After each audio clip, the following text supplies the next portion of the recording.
Y'all know what it is. Hey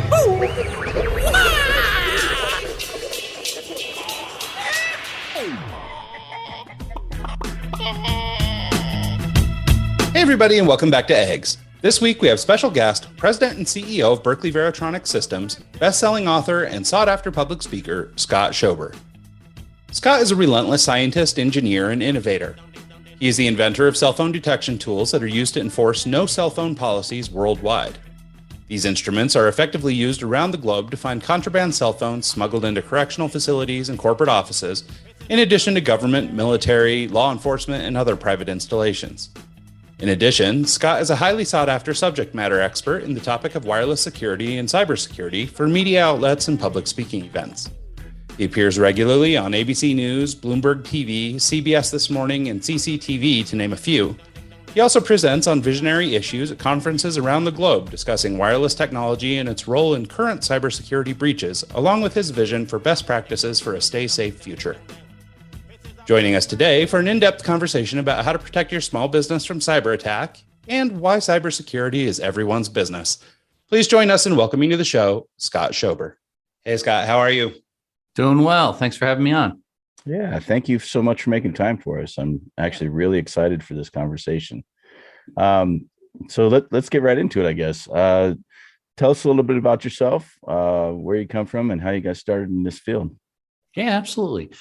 Just a brief background. So I'm running a company, Berkeley Varitronics Systems. We're headquartered in central New Jersey, about 40 minutes outside New York City. This year, we're celebrating our 50th year in business. I'm not the original founder. It's actually a family business founded by my father.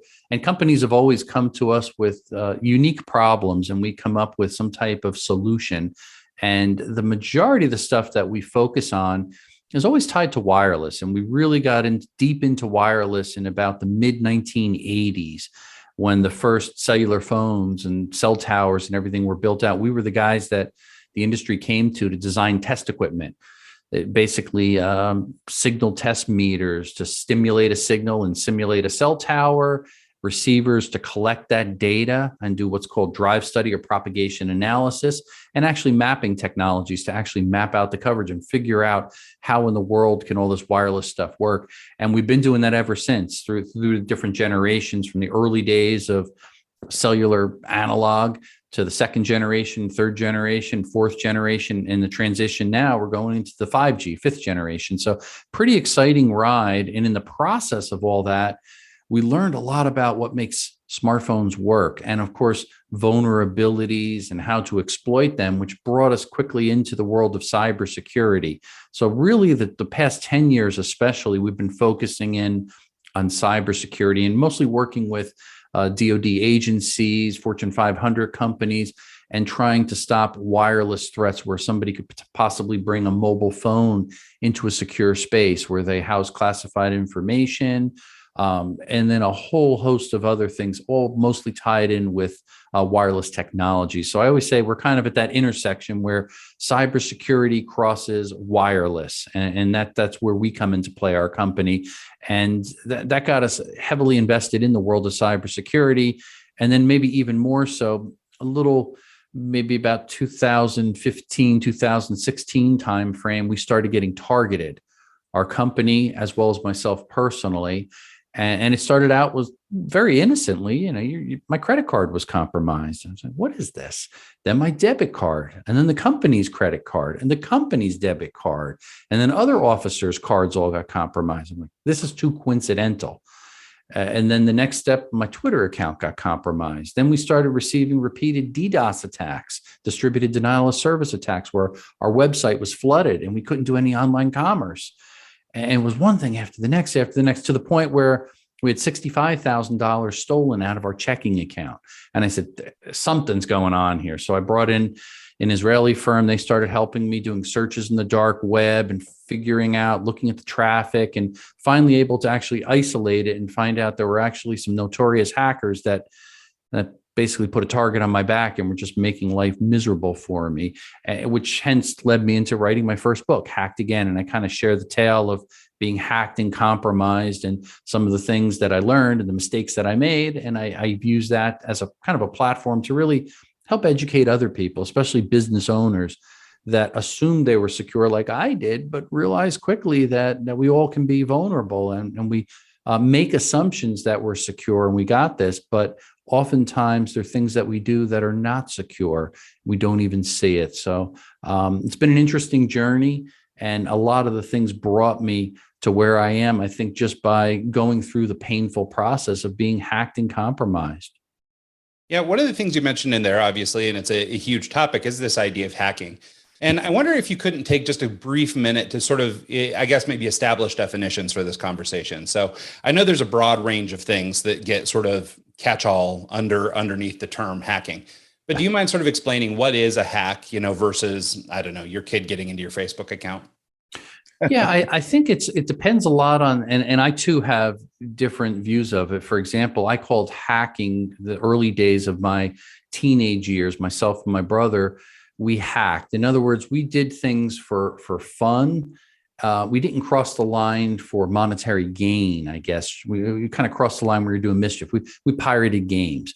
So we would copy every game under the sun for Atari, for Apple.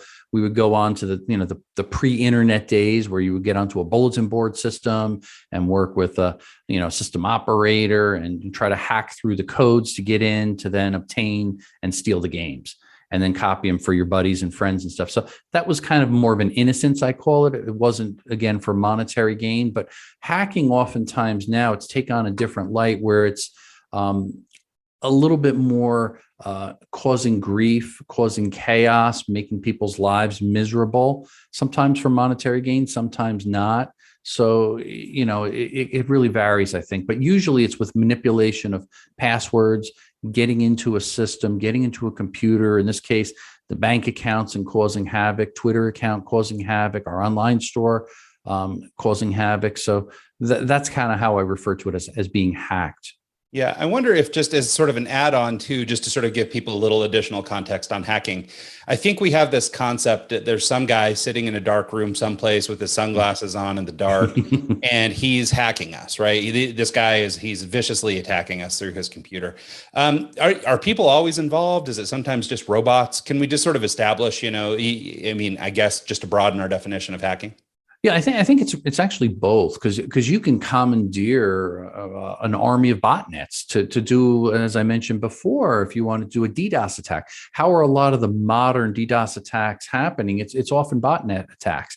100,000 IP cameras that have the default password and username in there that they download some specific code to, and at a certain time they'll all be told, hey, go attack this particular URL and just flood it with junk traffic. So there's an example of a DDoS attack that really doesn't have much human intervention at all. And a lot of the things I find they're orchestrated, they come out of the dark web. So in other words, these are different individuals. Most of them are hackers, cyber criminals of one sort or another, and they kind of work together. So there's a human element of shared information and learning that can be applied to those that are targeting individuals or targeting companies. And that's the part that's kind of scary. There's a lot of that kind of smoke and mirrors where it's not that clearly discernible who is the person at the other end behind it. As you mentioned, it's not always the guy sitting in the basement drinking his 2-liter bottle of Coke in a hoodie. Although that's what the movies portray. This could be somebody that could be the guy next door. It could be a cyber criminal in Romania, Russia, China, could be in the US. We don't know. And that's part of the challenge because, again, oftentimes they do work in the world of the dark web where it gives a level of anonymity and difficult to actually track down individuals. And part of the fallout when I was hacked and hacked again was I was collecting a lot of information about individuals they kind of tease you, and they would say things to disparage your name or question your validity of a comment you might make or an article you write, an interview you do, whatever the case may be. Some of them were actually those of the group Anonymous and other groups. And I only found that out is because I fed the different names and things and did some research, and their names popped up in a lot of chatter on the dark web. So when you start putting together the bigger pieces as a puzzle, then it starts to get a lot clearer. And you could say, okay, yes, it was not an isolated instance or somebody that had a grievance. This is somebody or a group that was going after me. And then later on, I found out, I guess I'm not alone. When I talk to others, like colleagues in the industry, the Kevin Mitnicks of the world, the Brian Krebs, who's a great researcher and reporter on it, they had similar stories to share, that they too were targeted and suffered many similar type of things. So I guess I'm in good company. Maybe it's a form of flattery. I don't know, but it is scary because it's never that crystal clear. It's so different when somebody robs your house and they catch the guy and you see him and they go to court and they go to jail and so on and so forth. With cybersecurity, it's not that crystal clear, and that could bother a lot of people. And I think it does often. So, I listened to a podcast called Darknet Diaries, and it's all about cybersecurity. It talks about DDoS attacks and botnets and all the fun stuff that goes on behind the scenes. And I don't think a lot of people actually know what like a botnet is and how it works, and how your computer can actually be serving the needs of some guy in Ukraine, or hot topic right now, serving some guy across the world, and he's managing 1 million computers and sending billions of emails through your personal private computer. Can you maybe talk about botnets, how they work, like how we can maybe detect them, see if they're on our machines, and if they are, how we can prevent them from keep working? Yeah, I think there are different types of botnets too. You mentioned something where somebody might take over your computer in the background, so they could actually put malicious code, malware on your computer that will have some scripts and other things hidden in directories. You'll never see them. Your computer's running a little slow and you're kind of wondering what's going on here. It's just not right. Yet your computer could be used to actually orchestrate, be part of a cyber attack. And that's actually how they do it. The most common thing you can tell if it's happening, obviously, if it's running slow, things aren't loading right, that could be 10 other things also, but that's a common cause. If your computer's just running slow, you could look at some of the resource managers sometimes and see how is your CPU being pulled? Is it being used for a lot of different tasks, and what specifically are there? If I drill down, I could start to learn a lot of things and then try to isolate it.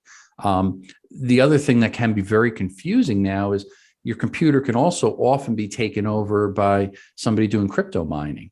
And it's got very similar characteristics as if it's being used for, a botnet type of attack where they're launching like a DDoS attack or something. So similar things tells that you might actually determine if you're doing some investigation on it. A lot of the things now that people are doing, though, is at the server level, it can actually be stopped based upon where you're actually, who's hosting your website and your email server and all that other stuff. So hardware can actually help. And there are individual devices. And I've actually bought some technology, and this sits before the pipe coming into our building. And real-time analysis, it can actually look at the traffic. So you could look at things such as incoming emails to see if they're a simple innocent spam email, but it's got attachments in it. And maybe it's a strain for something for ransomware or some other type of malicious code. So there's lots of different ways to handle it. A lot of the software that's being used doesn't stop enough things for obvious reasons, because a lot of these are 0 days and things are popping up all the time. It can't keep up. But some of the hardware approaches are kind of interesting. It's a reverse type of concept where you've got, imagine hundreds of thousands of hardware boxes out there that every day are getting real-time updates of the latest threats. And now they know how to contend against them and to stop them. And they'll basically sandbox it and allow all legit traffic to go through. So botnets kind of work the opposite way, where they're all sitting there waiting, and it could be a computer, but more oftentimes it's some of these mass-produced cameras, IP cameras that are mass-produced in China. And they're easy to remote access as long as you know the address. They're not secure. They could then be used. So the market's flooded with them, millions of them. And now you can actually know this list of these specific IP addresses and load them up with code. So you can launch a very specific focused attack, such as DDoS attack. I should point out, a lot of people think it's extremely expensive or sophisticated. Not necessarily. You can go on the dark web. I can hire a cyber criminal about $7 to launch a focused DDoS attack against a target. And so I may say, hey, for 1 hour, I want you to target this website. So they'll actually launch that attack on your behalf, and you pay them, $7 equivalent in Bitcoins, which is like a billionth of a Bitcoin, I guess. And then they can go attack this person. So it doesn't necessarily require you to be knowledgeable or to be, a cybersecurity expert or a cyber criminal. You can hire people to do these things. And that to me is one of the most concerning things. And I think it's opened up the floodgates, because there's a lot of people that might have a beef against a particular company, their competitor, another country, a political regime, targeting a celebrity, who knows? But it allows people, the average guy or girl, to just hire somebody to go orchestrate these attacks. And I think that's part of the problem and why they're so prevalent and they're so hard to detect. So, sorry, Mike. Oh, yeah. Is there anything you can really do against a DDoS attack? I know that I host my domains at Cloudflare, and I use them for that specific purpose. But as a normal regular Joe, there's not really anything you can really do to stop that, can you? There's not a lot you could do for the average guy, but certainly depending upon who's hosting, they have a lot of provisions there will actually prevent it. Like Cloudflare, you mentioned. A lot of people are using AWS and other sites that are really good at stopping these DDoS attacks. And a lot of times, I think it's who you work with is what's really important. If you're just a simple mom and pop and you have a simple WordPress site you threw together and you're hosting from, company ABC because it's cheap, you might be more prone to it. Not much you can do to stop it. All the stuff that we hear, typically, it's after the fact that people learn about it. They don't even realize it. They think, oh, well, my broadband provider is having some communication issues and the thing's down. I can't sell anything on my online site. What's going on? They kind of are pointing fingers and wondering who it is. And in the end, when you actually do a little post investigation, yeah, it was a DDoS attack. But it's not that easy to tell. Other than some of the tells, as I mentioned there, things aren't running right, things are running slow, the phone's ringing, customers are complaining. The more obvious, those are things that tell you it's a problem.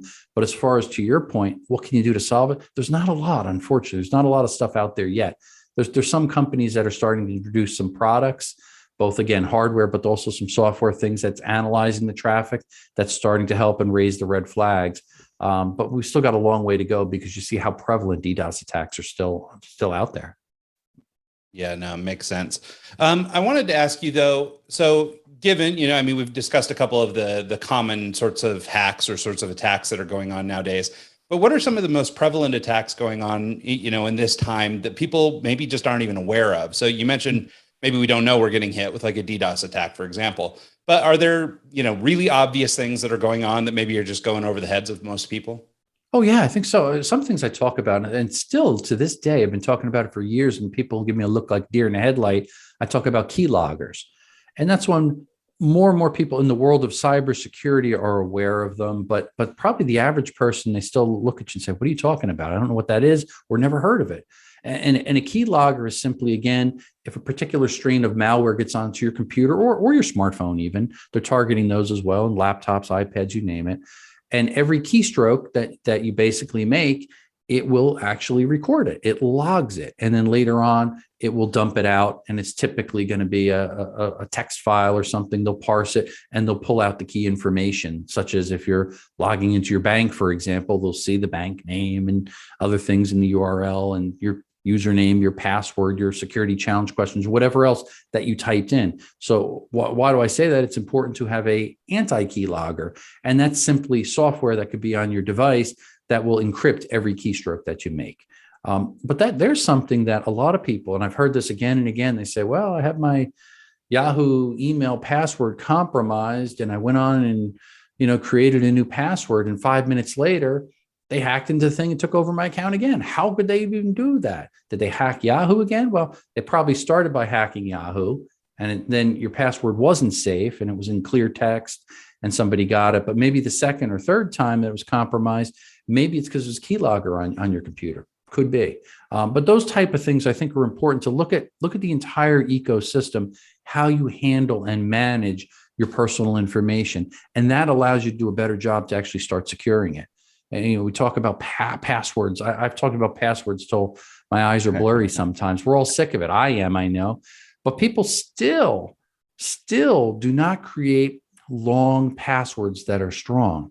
And even worse than that, which is kind of bothersome to me, the other layers of security that really make a difference, like multi-factor, two-factor authentication, they just don't use it. It's not convenient. It takes too long, I hear people say. They reuse the same password across multiple login sites.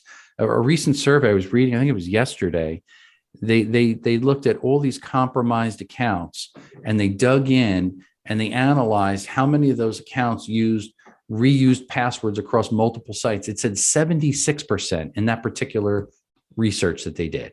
That's crazy. That 76% of those compromised accounts were passwords used in multiple sites. So people still are not getting it. They're not doing enough, which is part of the problem. They're writing passwords down on a sticky note. That's not good. I literally, before I jumped on this call, somebody asked me for a password to write down. We put it on a sticker so they could get into the one particular system in our company. And I said, wait a second, where are you going to put the sticker? I'm like, what do you mean? I'm going to put it on the wall. I'm like, stop. No, don't stick it there so somebody could see it. Oh, well, it's in a locked office. No one will get in. I said, yeah, but what if the cleaning person comes in? Or what if this, what if that? So you have to really think ahead a few steps. We're still the problem, humans. And the common sense, dumb things that we do, because we think it won't happen to me or no one else will see it. That's where cyber criminals use that to their advantage. And we don't realize that again and again. Yeah, I just went through a software development boot camp. So I did a 12-week program. And one thing that people might not even realize as well is if you're on a Zoom call and you're doing a screen share, there's so much information that you can get just off of looking at someone's browser or on their desktop that they don't realize is there, or, just simple stuff like that. You really kind of almost have to be aware of everything that you're doing at every time when you're online. Just a simple screen share with a friend or with a group of people could compromise your everything. So that's a great point. I saw that firsthand once. And I'll show you, I was doing an interview similar to this, a call, a video conference call.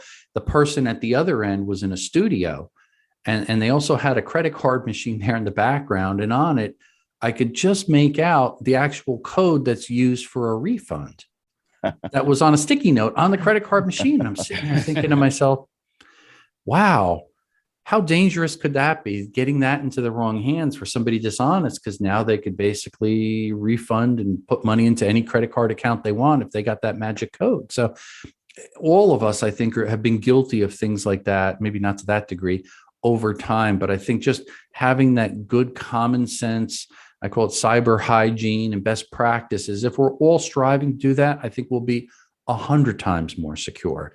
It's just educating people and now getting them to implement it into their lives, not just talking about, you got to make a long, strong password. And even password managers, I always tell people, have you considered using a password manager? Okay, I know you hate passwords.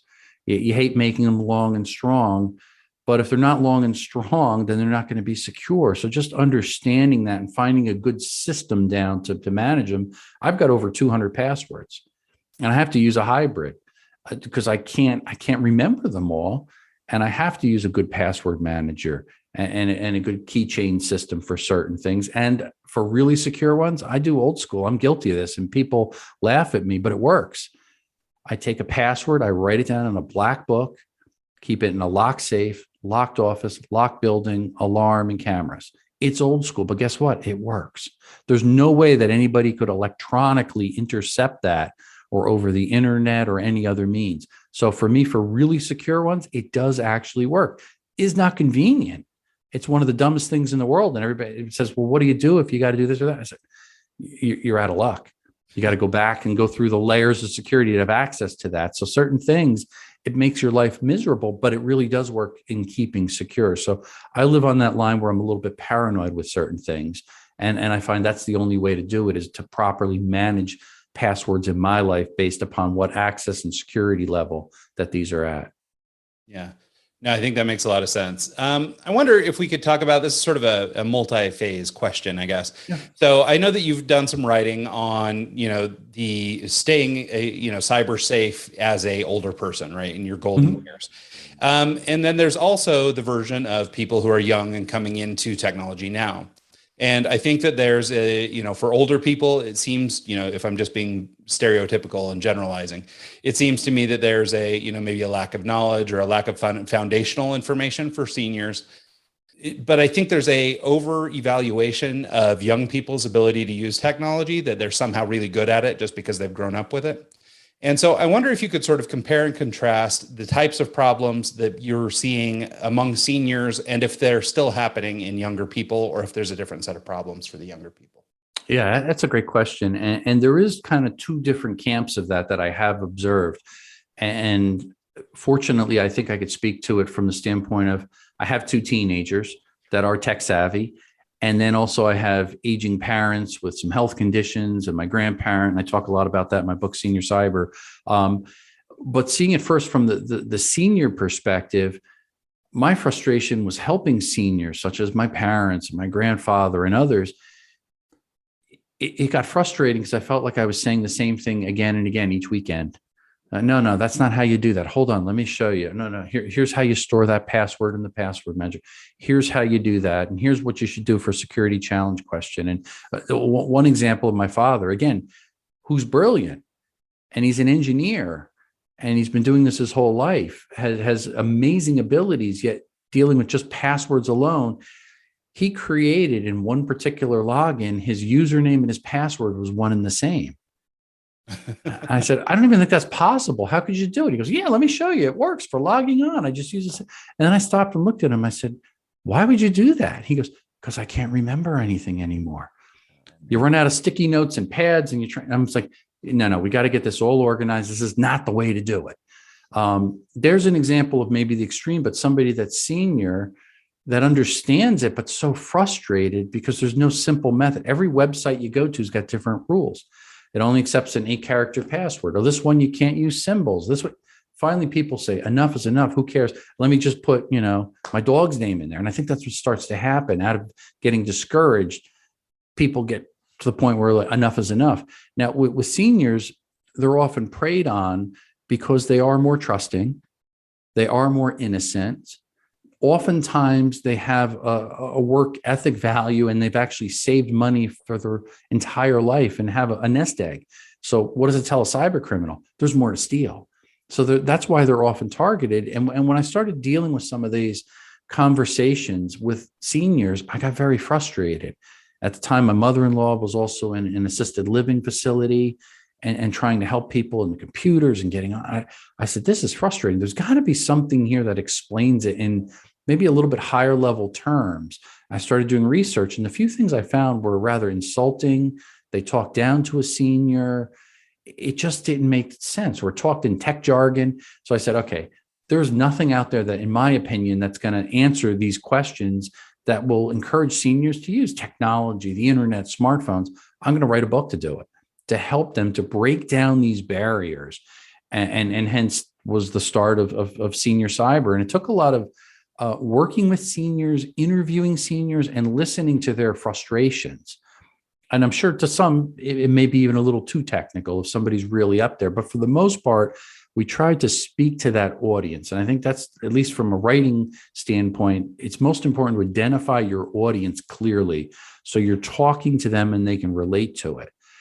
Some people have written back and told me, you don't go into enough technical details. And I said, good. That's what I want. In that particular case, I didn't want to. Are you a senior? And they're like, well, no, I'm a cybersecurity researcher. I'm like, well, the book's not for you, though. That's for maybe your senior parents or something. So I think that's important when people read things. Books are not for everybody across the board, but understanding how you can best use the material for a targeted audience. Now, to contrast that, another book I'm working on right now, is book number 4, is for teenagers. It is very different, to your point, because teenagers, the assumption is they're tech wizards. They can solve anything, and they're really good with that. However, they tend to be really lax on best practices. And I'll give you a case in point. My kids are both in high school. One of the things to actually get in and look at the grades and other things onto the website, there's a common password. And I said, well, what's the password? I'm thinking it's going to be a long, strong one because you don't want to have people ask. It was pizza. And I'm like, no, seriously, what is the password? And I'm like, no, Dad, that's the password. They all use it. Every kid knows it. And I'm like, this is ridiculous. And of course, they had actually their website recently compromised. I wonder why. But sometimes even what's trained early on at school, what kids learn is really not good cyber hygiene. So even though we think they're tech savvy, yeah, they could jump on to Snapchat and Twitter or whatever it is that do all these things quick and dirty, download games. Doesn't mean that they're really using good cyber hygiene and practices. So I think education is really important, especially at a younger age for kids, so they could start learning, hey, there are things that you got to be careful with when you're in the world of cyber and when you're using the internet and computers. Yeah. And that's the example I always use is my wife teaches in the junior high school. So she teaches 8th and 9th graders. And every year, inevitably, she'll have to help a student try and find a paper they've written or something like that. And they go back to try and find it and they've not named any files. Everything is untitled. They're used to their phones that just save everything as they go. So they never save their work. There's like all these problems, right? But we're so busy, or I think for many people, they think that young people are just so savvy and they just understand everything and, they get tech. And I think they forget those fundamental things that, the example I always use is just, I say that, these guys know, like speaking about my own 15-year-old, he understands how to run iOS and he could do it all day, but could he ever sit down and write iOS? I don't think so. And the problem is there's a fundamental gap between the people of sort of my generation and maybe a little older even that were writing all this software and creating all these things. And if you grew up in an era when you were sort of crossing over from no internet to internet, there was a fair bit of like programming and stuff you had to kind of pick up if you wanted to be on the internet, right? So I think a lot of people our age have, some fundamental understanding about how things work and file structure and stuff like that, right? And I think for young people, they're missing all of that.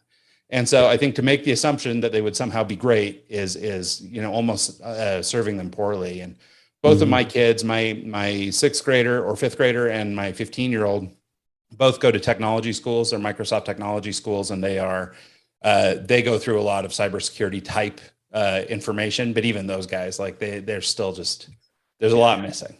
Yeah, no, I think you make a brilliant point there because I've seen the same thing. And again, my background tends to be more computer science is what I'm degreed in, and electronics. So software and hardware, what's under the hood, I get a sense of it. Most people, though, that the average person or the average kid, especially, they're at a very high level. So they could work applications. They could create a PowerPoint that I'm kind of impressed with. My daughter showed me one yesterday. I was like, wow, that's really nice. Because I had to learn PowerPoint, taught myself.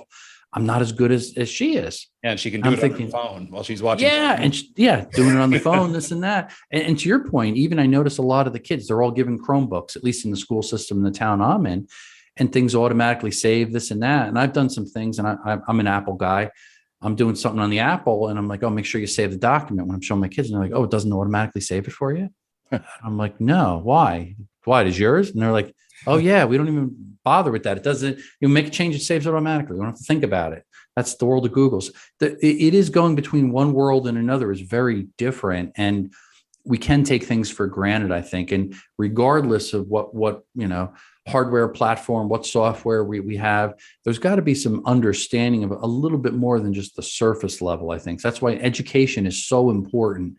I'm always encouraging, especially a lot of the initiatives and things, because I've worked with different universities and schools and going and speak and talk, starting out when kids are like kindergarten, 1st grade, even though it's very basic, it really makes a difference when you're training them. And I don't mean they need to, have levels of cybersecurity certificates and education things, but really the best practices. If you instill it then, as they go through school, and if they go on to technology school or college or whatever they're going to do in life, it's instilled in them. They think about security before they click or point or this or that, and it makes a big difference. So you mentioned that you're an Apple guy, and Yeah. I'm curious if that has something to do with your background. There's the debate: Android, Apple, Microsoft. At Apple, like all the different types of computers and phones and everything out there.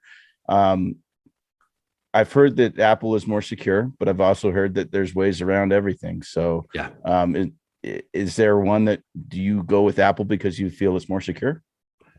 Combination of things. Apple, I think, started because with the family business when it used to be out of our house in the mid 70s at that time, my father was addicted to Apple. I went back, I remember the year in 1977, 78 as a little kid going to meetings over at Rutgers, and there was an Apple Computer Club. And we'd go there and we would just share tips and things, and we'd build our own computers. You know, a computer back then, an Apple IIe or Apple II would have maybe 16K of memory. Yeah. It was like unheard of, the difference in hardware and software. And I started writing games and, low res and learning what a pixel is and writing stuff in BASIC. And then when I went to school, I was learning all the different codes, everything forth and up to C++. And now obviously Python and Linux and all the other things are going on. But back then I learned kind of old school technologies and things. And then my father worked also at Atari for a number of years. He was the VP of the research lab in New York City. So my life was surrounded by games, and that kind of really drew me in. So the world of Apple and Atari were everything to me. Did I have to work on PCs and learn and code and do things with that? Yeah, and I still have to. I don't love it. But to your point on the security side, overall, is Apple more secure? My gut would say yes. Is it 100% secure? Absolutely not. Is it targeted more now than it was before? Yeah, because there's more Apple product out there. I think cyber criminals look at it from this standpoint. They really don't care what you're using. They just go for the low-hung fruit. What's the easiest hack, what they can get into, what they can steal.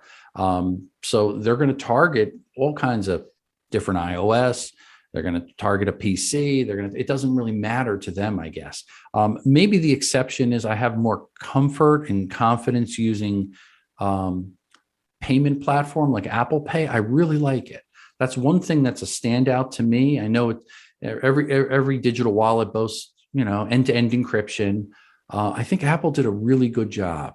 You don't hear of anybody being compromised using Apple Pay. And why is that? Because it is end-to-end encryption. So the software is encrypted, but it's also hardware encrypted. They've got a secure enclave component inside the actual phone. Now, anybody that's an Apple person knows you pay for it. It doesn't come for free. We're overpaying for the hardware and software to be part of that ecosystem. But with that, there is some security or perceived security that does come along with it. So I think it's important to realize that. So if I use my Apple Pay and go to the Mexican restaurant, I'm sending a one-time tokenized, encrypted transmission that goes through the payment ecosystem that basically contacts my issuing bank and says, hey, does this jibe with it? Yeah, it does. And they hold my credit card information. So at no point am I transmitting my credit card information through the ecosystem, and hence it can't be compromised. To me, it's brilliant. It works. It's fast, it's efficient, and it's secure, but it's not available everywhere. That's part of the challenge. So everybody can't shift over to a true digital wallet yet. It was only in the early days of Apple Pay that there was a lot of hubbub about it's not secure, this and that. And that was really more at the issuing bank point. And what people were doing, cyber criminals, they would get a burner phone or an iPhone and someone's compromised bank account, and they would try to set up Apple Pay on the phone. And it didn't take there's no vetting done at the bank. And they'd say, yeah, I'm Scott Schober, and here's my phone, and here's the credit card. I want to set up Apple Pay. And the bank said, okay, what's your birth date? Okay, great. And they'd hook it up. That was where the compromise was, and that we heard a lot about the rumors and the insecure system. But I have not to date heard of a true breach in that digital wallet, the Apple Pay part. So I'm a big believer in it. I use it all the time. I feel real secure. And Google Wallets also, I've heard good things about that. I can't personally say I've used it and say it's as secure. I know it is software end-to-end encryption. I don't think they have the hardware component thought out as well as Apple does. But yeah, I'm a big believer in Apple stuff. Especially the other day was an Android I heard was compromised with some of the biometrics, which kind of scared me. Yeah. So as you dig into this and you look at a lot of the software and apps, and I love apps and games and all that stuff, obviously for phones, you can buy a lot of these things or download them from sources that are really not carefully vetting all the apps. So if you've got multiple spots, how can you keep on top of it? It's impossible. And plus, you got such a large user base of Android devices. To me, it's a very difficult task. Whereas Apple is stingy and tight, and it's got to go through a very careful, vetted process to make sure it is, checked off the box that it's secure and it's only sold or offered through their store. That gives them the controls of it. But again, Apple is selling hardware. Other companies, I think, often are selling hardware and software. So it's a very different formula, and it makes it difficult for competitors of Apple's environment to survive, I think. I actually have the Apple Card. Yeah. Yep. And if you notice, there's something missing on it, and that's the credit card number. Yeah. And, yeah. and that no to credit me card is, number. I love that. Just because, it's another layer, another step that prevents people from getting that information. Yeah, that's beautiful. It's beautiful. And it is secure, and it's using near field communication, which again is secure. I think it's the future. We just got to get more people to adopt it and understand. Get that stupid mag stripe off the credit cards and get the card number off there. At least you have a fighting chance. Yeah. So let's switch to mobile technology for a little bit. I get these random text messages that have no content. It's just a text message, and I'll get the same thing with emails. And the email will have this long email address, no subject, just empty. Is that a threat? What are they trying to accomplish with an empty text message or email? By opening it, or just usually if I see that, I just swipe left and delete it. Yeah, and that's the best thing to do, especially if you're not expecting it or you see no content. I get that a lot, and I also get a lot of them with just a kind of a link there, an embedded, an SMS text with just a link, and your natural inclination is, if you're distracted, is to click on it. I think humans are just naturally, they click on everything. It's an email, it's an SMS text or whatever. There's a link there. I'm supposed to click on it for some reason. And I think that's the problem. People click on things, and that's what they're trying to do. If there's no content there, but it starts to open or opens automatically, depending upon the way you have it set, it could be something where it's dispensing some type of malware. It could just also be a bot just sending out crap. Don't know. There's so many things out there that I still scratch my head and say, what was the bad guy behind this? What are they trying to do? Are they targeting, I use AT&T. Are they just trying to flood AT&T with millions and millions of texts and find some unique way to get paid for it? Could be. There's actually a weird scam, and I only learned this through some research doing stuff about all these call bots, that in other countries, what they'll actually do is send out millions and millions of phone calls. These are bots, just computers talking, trying to get people to do things, this and that. And they actually keep statistics on that. So they send out millions of calls at a time through these giant, in a sense, like a call center, but they're really like a bot center. Really, there's no people there, all these calls. And they're going out, coming from another country, internationally targeting the US. Why we all get constant robocalls driving us nuts. Do you realize that actually these guys, these criminals that are launching all of these things are getting paid? And I said, how in the world could that happen? As I dug in, they create logs and statistics, and they sell that information back to the carriers. Wow. So you got criminals here launching all of these things. They're getting paid to send out all these robocalls, and they're getting, fractions of pennies, obviously, for every person that picks up and answers some stupid question. Some are legal, some are not. But they're getting paid for the statistics of it that they're feeding back to the carriers. That's absurd. And you wonder why there's such a problem with robocalls, and why people are so infuriated, because you get them and they're distracting and they're annoying. And sometimes they're tied in with criminal activity or scams or other things like that. But usually if you follow anything and see success to it, you follow the money. Just like I was always wondering, well, why would somebody be dumb enough to click on a spam email that's a phishing attack? And the more I did analysis on it, the more things I read about it, it's because it's so successful and it's so convincing, and people don't take the time to educate themselves. One stat I'd like to share is every single day, there's millions and millions of these junk emails that are launched at virtually no cost. And every day, more than 80,000 people click on that phishing attachment. every single day. And then it downloads whatever the malware, it could be a strain of ransomware or something else. Every single day, 80,000 people fall victim to it, despite all the things that everybody tries to say. Don't just click on it, do your research, check this, check that, check the raw header, so on and so forth. It's still every single day, 80,000 people. So why is it still happening? Because it works. Until it stops working, cyber criminals are going to continually do it. In fact, they'll increase the stuff. And you put in filters at the server and junk filters on your computer. You try everything under the sun. For yourself, it may be frustrating and you'll not click on it, but it's because 80,000 other people every single day are still clicking on it. That's the problem. Yeah. So. Is there, I don't download my emails to my computer. I just open them in my browser and read them there. Yeah. Is that the right thing to do? Or people using Outlook and stuff like that, are they more compromised by doing that?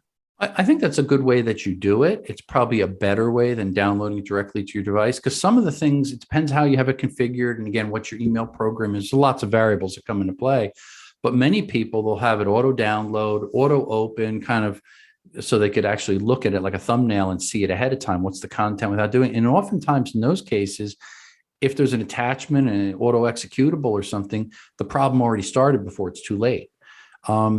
A lot of the software, and again, I don't like to badmouth any company, but we always hear about all these, antivirus checkers and malware detection and so on and so forth. It does stop things. It's good to have. Most of the research and people I talk to, 15 to 20 something % of the stuff it stops. That's good. The bad part is that means 70 to 80% of it gets through. And I think that's where people don't realize you can't just count on it, because I get calls all the time from people. I got this ransomware thing on my computer. I don't understand how it happened. I got anti-malware and I got this and I got this software. Should I call them up and complain? I'm like, no, there's only so much you can do. You're taking some good steps, but just as important as having good software to stop some of that stuff is, updating the security patches on your OS and your applications and keeping up to date on those things. A lot of times we don't do that enough. I get updates from Apple all the time. And if I don't keep on top of that, guess what? I will fall victim. And I've had my machine compromised one time really severe. It took between 2 and 3 hours to just get it to work again. Recently, my father called, same thing. It was frozen, locked up, brand new machine, M1, this, that, couldn't even access it. Guess what? We all fall victim to it. So to your point, maybe, is Apple more secure? Statistically, probably yes.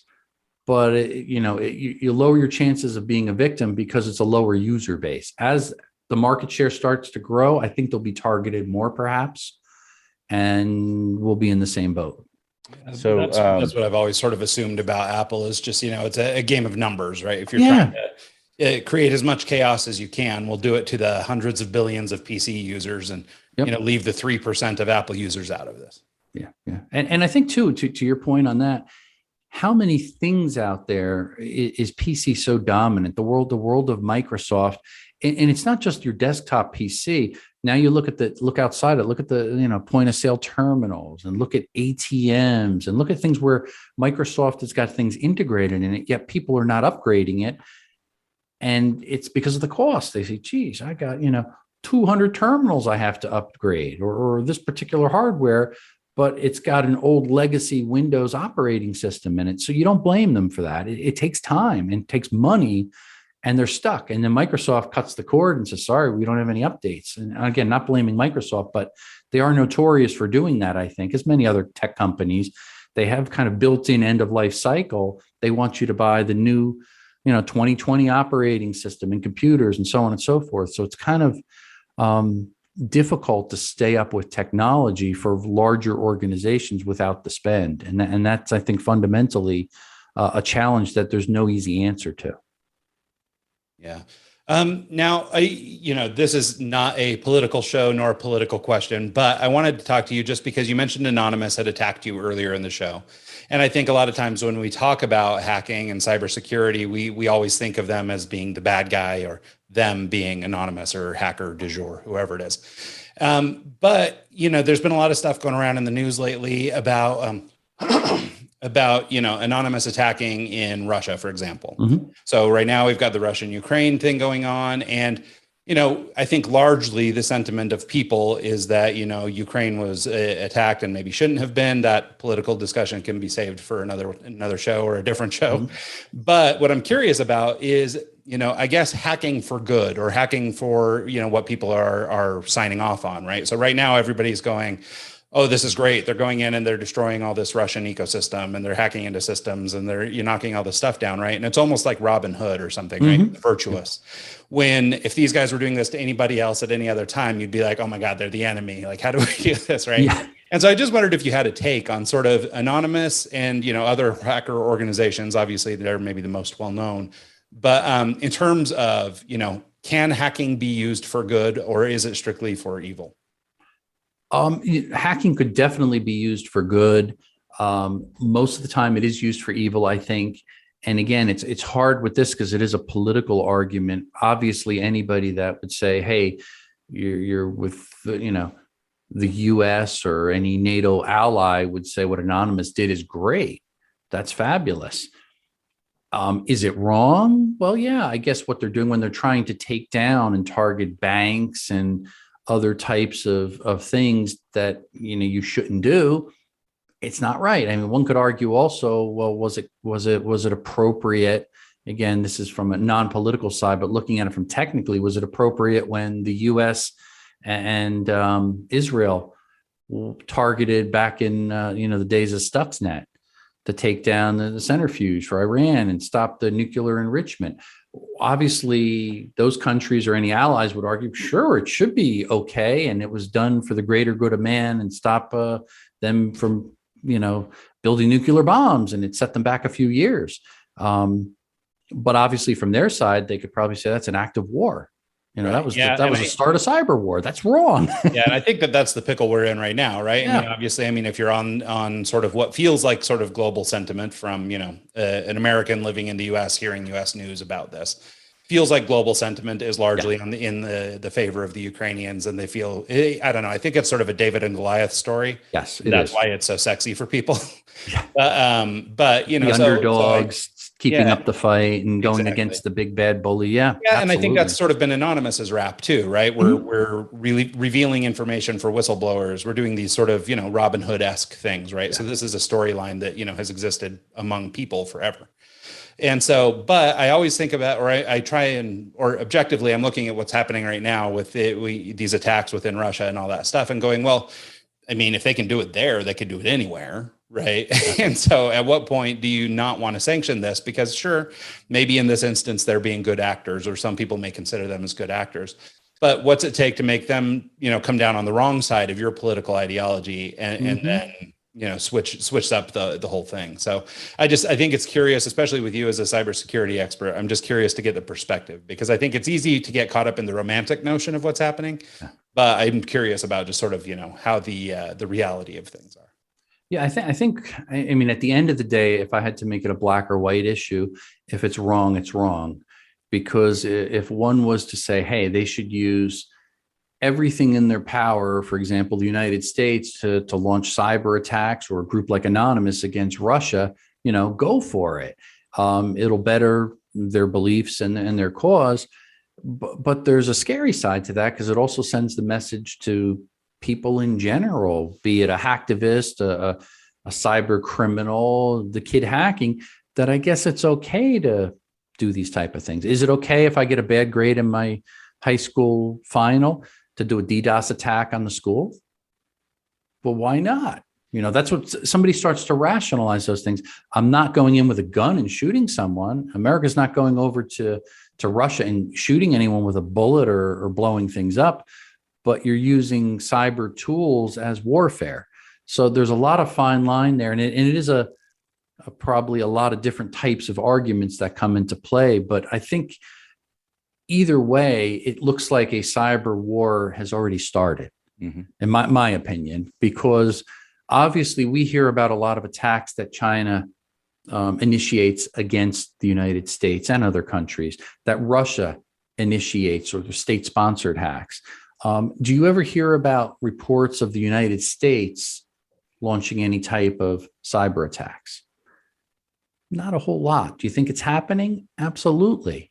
Maybe the closest revelations of some of the things we've heard, and again, I'm not saying I'm for or against, but the Snowden type of revelations that came out helps us to understand a little bit more about how delicate national security is, at what lengths people will go with national security.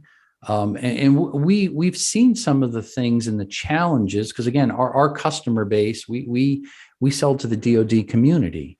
We sell black boxes, we sell espionage tools, spy tools. So we do cross a lot of different paths with some of our customers and some of the technology that we do develop. And it's very difficult. I try to focus on the technology, not the politics, not the government agencies and things like that. And it is a very fine line, because it's probably safe to say that all countries and all governments step over the line often, whether it's legal or it's unlawful. I guess that's for the courts to decide or the governments to decide, and they got to work it all out. But they all use technology to their advantage. It's just not talked about that much. And is that an advantage in a cyber war? Absolutely. In espionage? Absolutely. In national security? Absolutely. So I think those that are the most technologically advanced tend to be the strongest from a government standpoint these days. Well, and I think that's always been the case, right? I mean, the first army with a tank, or the first army with an airplane, or the first army with whatever. They've got an advantage. Right? I mean, it's the advantage. And, in today's playing field, it happens to be, cyber or technology. And, that just happens to be the latest tank or the latest whatever, So I think I think you make a good point there. Yeah. And obviously it's probably a little biased, but in a general sense, the United States tends to use cybersecurity as more of a defensive posture. They're not doing things as offensively as other countries. And that's politically safe to say, I think. So we don't see these hardened attacks causing chaos. When you look at something like the Colonial Pipeline. Wasn't that two-factor authenticate? I can't even say it. Yeah. Wasn't that all because they didn't have two-factor set up? Yeah. That's why they were able to hack that? When you have remote connectivity into something that's kind of critical infrastructure and you don't enable two-factor authentication, old legacy systems, it was a problem. The success story of it, I always like to point to, they made a lot of bumbles along the way.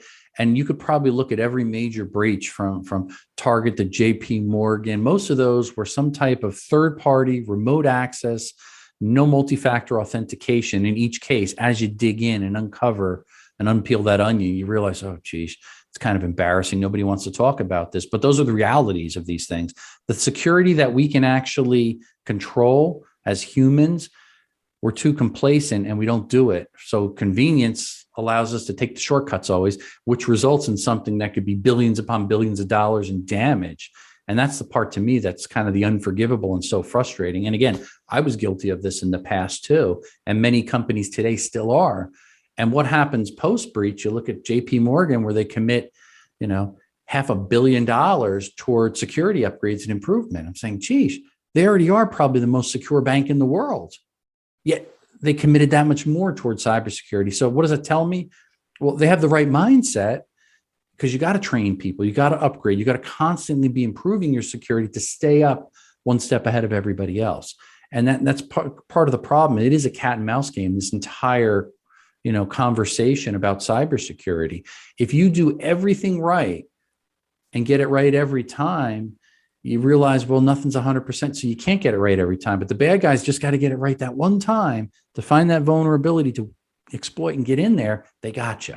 So even though, you do all these things, doesn't mean you're 100% safe. But man, you're 99% more safe than the guy next door that's done nothing. So I think when you look at it, like to your point before, it's a numbers game. That's kind of what cybersecurity in general is.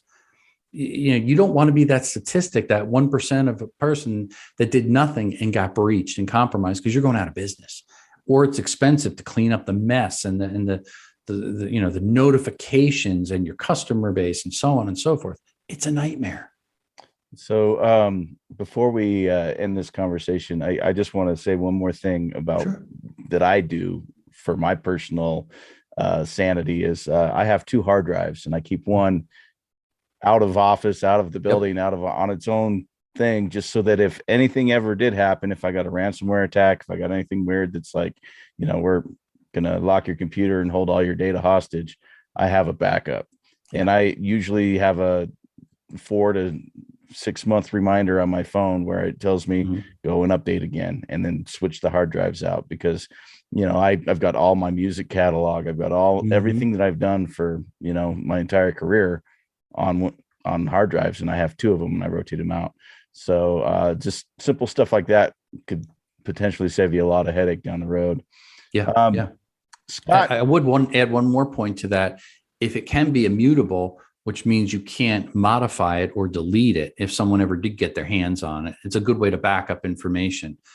I forget the statistic I read. I don't know what it was exactly, but something like, I think it was 28% of all backups don't work and can't be restored because people did something in the process incorrectly. So I think it's important when you back up your data, do it right.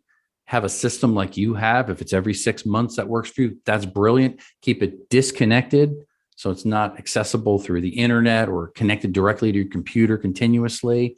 I think that's brilliant. And if you could make it immutable where somebody can't go in there and actually modify or delete it, that's just a plus, especially in a corporation type environment, because if you get ransomware on your backup and it's done through the cloud, it starts to be a cat and mouse game again, and you can't really recover from it very successfully. Yeah, thank you for that. I'll actually keep that in mind for the next time. Can you tell us where people can go to find you and reach out and maybe buy your books if they're wanting to learn more? Absolutely. Well, certainly Amazon is the easiest source for anybody's books. All 3 of mine are up there. Hacked Again, Cybersecurity is Everybody's Business, Senior Cyber. And I do always encourage people, please, if you do buy it, first of all, thank you, but give me an honest review. Let me know the good and the bad so I can improve, hopefully, as a writer. If they want to find more about myself or speaking engagements, some of the stuff I'm involved in, free e-papers and tips I share, it's all on my website, scottschober.com. And then my company's website with all of our security tools is simply B as in boy, V as in Victor, and then systems.com, bvsystems.com. Feel free to jump on there. And again, there's lots of e-papers and things that we provide that's really just educating and knowledge, which I think is really important in this industry of cybersecurity and wireless. Yeah, I love it. Well, thank you so much, Scott. This has been a really enlightening conversation. Obviously, there's a million rabbit holes here where you could spend a lot of time, but I would encourage anybody who's got anything important on your computer, you ought to probably learn a little bit more than you already know about cybersecurity. So check out the books, check out the website, and do some educating. It's really important. So thanks so much, Scott. We really appreciate having you here. Yes, thank you guys, and stay safe, everyone. Absolutely. And thanks so much to everybody who listens to the show this week and every week. And we'll see you guys next time.